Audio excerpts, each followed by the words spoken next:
Selamat siang pemirsa. Tim Warta Merdeka berada di Polda Bali, di mana Ditreskrim Polda Bali ungkap kasus tindak pidana perdagangan orang. Ditreskrimsus Polda Bali merilis 3 pelaku tindak pidana perdagangan orang TPPO. Hal itu terungkap dalam konferensi pers di gedung Ditreskrimsus Polda Bali, Kota Denpasar, yang dihadiri Kabid Humas Polda Bali Kombes Pol Satake Bayu bersama Wadir Reskrimsus Polda Bali AKBP Ranafli Dian Chandra dan Kasubit Penmas Bidumas AKBP Ketut Eka Jaya Selasa tanggal 20 Juni 2023 dengan menghadirkan ketiga tersangka kasus TPPO. Masing-masing adalah M. Akbar Kusmawan 34 tahun, pengelola agen MAG Diamond PT Mutiara Abadi Kusmawan, Agus Kusmanto dan Eli Yuliantini, pasangan suami istri yang merupakan pemilik Yayasan Dia Wisata. Tersangka menipu para korbannya dengan modus melakukan perekrutan calon pekerja migran Indonesia PMI dan menjanjikan pengiriman dan penempatan calon PMI ke negara Jepang tanpa memiliki surat izin penempatan pekerja migran Indonesia SIP 2MI. Wadir Reskrimsus Polda Bali AKBP Ranafli Dian Chandra menjelaskan kronologis kejadian. Pada tanggal 29 November 2021, pelapor mengetahui ada agen MAG Diamond PT Mutiara Abadi Kusmawan. Kemudian pelapor berencana untuk melakukan pendaftaran menjadi TKI untuk keberangkatan ke negara Jepang.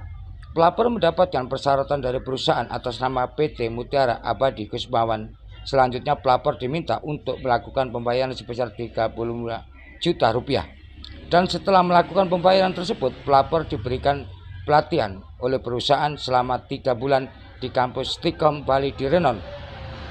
Setelah pelapor melakukan pelatihan tersebut, pelapor juga sudah membuat forum visa di tempat pelatihan tersebut, ungkap AKBP Ranafli. Pelapor juga sudah menandatangani kontrak yang isi di dalam forumnya kontrak kerja dan dijanjikan gajian sebesar 4.500 USD yang akan diberangkatkan menuju Jepang pada tanggal 30 Agustus 2022.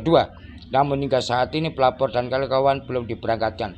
Pelapor mendapat informasi dari rekan pelapor bahwa PT MAG tersebut mengirim TKI ke Malaysia dengan visa holiday. Lanjutnya, yang berangkat ke Malaysia dengan visa holiday adalah Putu Winarti, masih di Malaysia. Dwi Lantari dikembalikan imigrasi. Setelah itu pelapor juga ditawarkan untuk ikut menjadi TKI ke Malaysia, namun pelapor tidak berniat untuk ikut dikarenakan menggunakan visa holiday.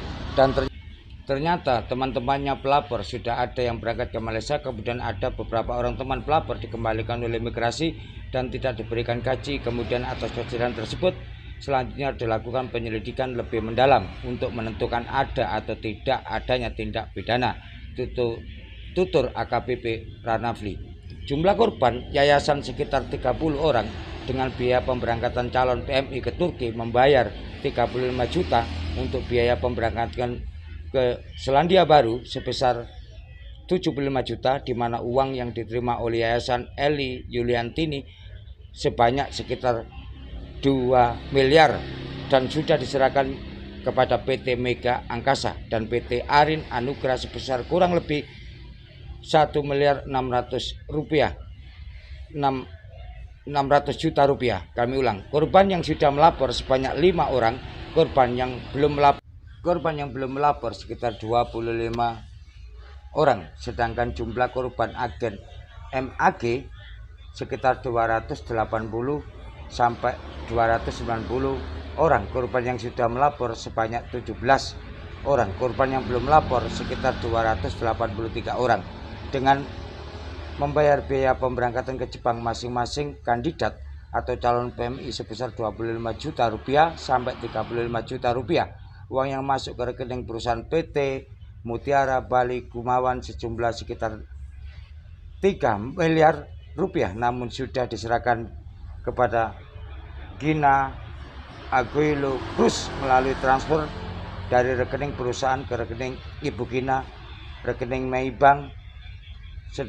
Sedangkan uang kandidat yang diterima atau masuk langsung ke rekening Gina Aguilo Cruz belum diketahui karena Gina Aguilo Cruz masuk dalam daftar pencarian orang. Korban yang sudah melapor sebanyak 17 orang, korban yang belum melapor sekitar 283 orang. Kapitumas Polda Kombes Pol Satake Bayu Bali dalam kesempatan ini menghimbau kepada masyarakat untuk berhati-hati dalam menerima tawaran lowongan pekerjaan ke luar negeri. Jangan mudah percaya dengan iming-iming mendapatkan gaji ataupun bonus yang besar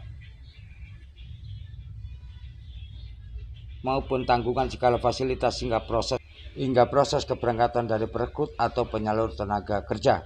Dalam kasus TPPO ini, para tersangka dipersangkakan pasal 86 huruf C, JU pasal 72 huruf C Undang-Undang Republik Indonesia Nomor 18 Tahun 2017 tentang perlindungan pekerja migran Indonesia, JU pasal 55 ayat 1 ke 1 KUHP atau pasal 87 ayat 1 JU pasal 72 huruf C Undang-Undang Republik Indonesia Nomor 18 Tahun 2017 tentang perlindungan pekerja migran Indonesia, JU pasal 55 ayat 1 ke 1 KUHP atau pasal 2 Undang-Undang Republik Indonesia Nomor 21 Tahun 2007 tentang pemberantasan tindak pidana perdagangan orang, JU pasal 55 ayat 1 ke 1 KUHP atau pasal 4 Undang-Undang Republik Indonesia Nomor 21 Tahun 2007 tentang pemberantasan tindak pidana perdagangan orang, JU pasal 55 ayat 1 ke 1 KUHP atau pasal 11 atau pasal 15 ayat 1 Undang-Undang Republik Indonesia Nomor 21 Tahun 2007 tentang